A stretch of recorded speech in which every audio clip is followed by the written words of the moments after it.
You know that feeling when your body reacts before your mind has time to explain it? You're standing somewhere high up, a balcony, a staircase, maybe just looking over a railing, and something inside you tightens. Your hands might get a little colder, your stomach drops, not dramatically, just enough to make you step back without thinking. And if someone asks why, you don't always have a clean answer.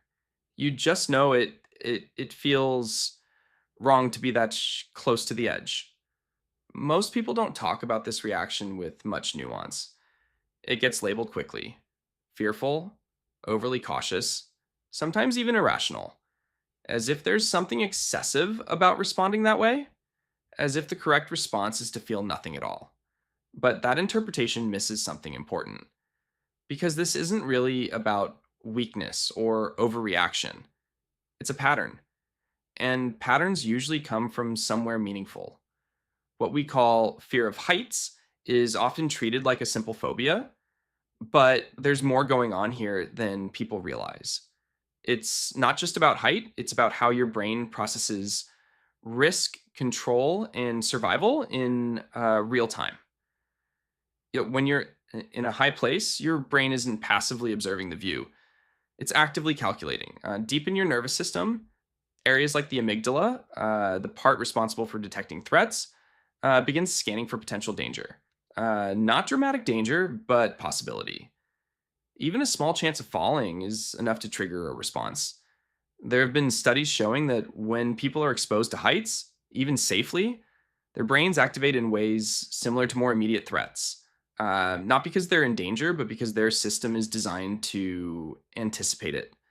Your brain doesn't wait for proof. It works on prediction, and prediction, in this context, leans conservative because, from a survival perspective, overestimating danger is safer than underestimating it. So when your body pulls you back from an edge, what it's really doing is running a rapid internal simulation. It's asking, what if balance shifts? What if footing changes? What if something unexpected happens? And instead of analyzing those questions consciously, your body answers them for you through sensation. That slight dizziness, the tension in your legs, the instinct to step away, those aren't random. They're outputs of a system designed to keep you intact. But that's only part of the picture, because not everyone experiences heights the same way. Some people feel almost nothing, others feel it's subtle but persistent discomfort, and some feel an overwhelming pull to get away. That difference often traces back to something deeper than the moment itself. Your relationship with control plays a quiet role here. For people who feel uneasy at heights, there's often a heightened sensitivity to situations where control feels limited. Not in an obvious conscious way, but in the body.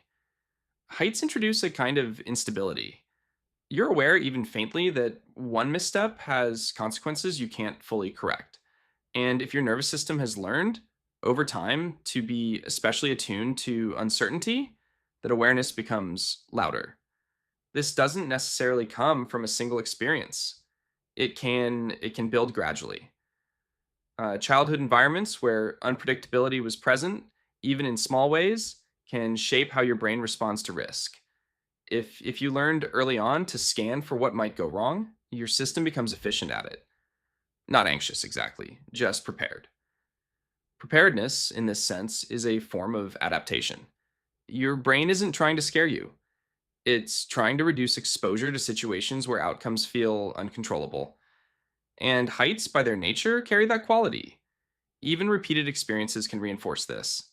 If you've ever felt unsteady at a height, just once, your brain remembers. Not as dramatic memory, but as a subtle imprint. This is a place where caution matters.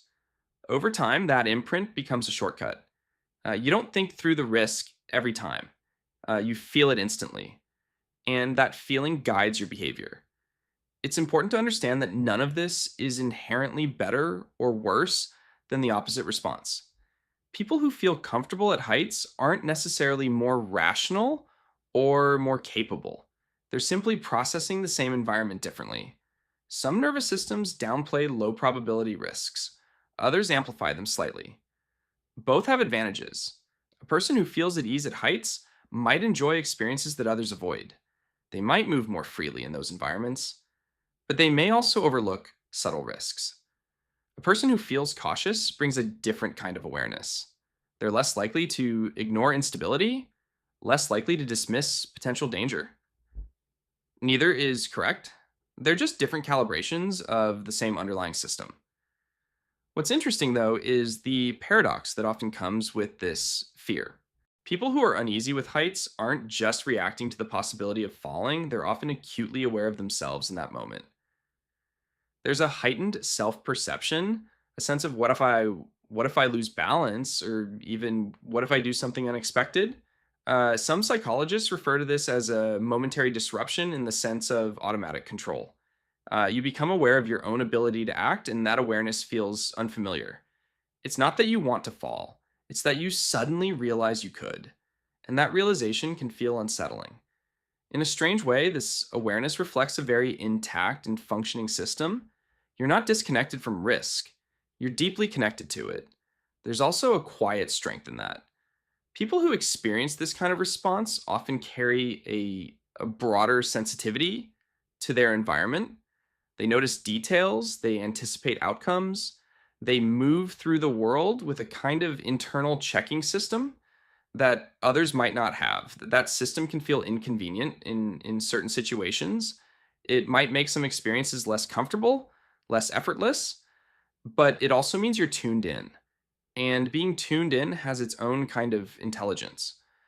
Of course, that doesn't erase the discomfort.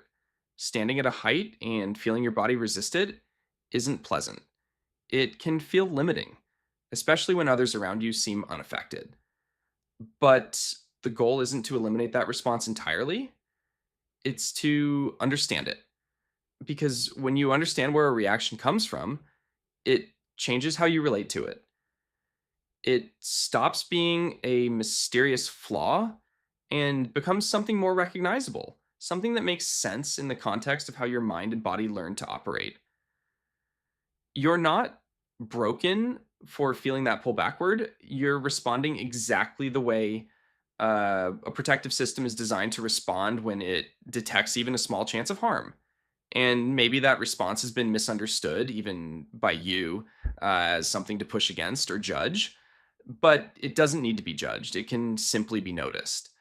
Because beneath that moment of hesitation, there's a system trying quietly, efficiently to keep you safe. And once you see that, the experience changes slightly. Not because the sensation disappears, but because it no longer feels like something is wrong with you. It just feels like something in you is paying attention.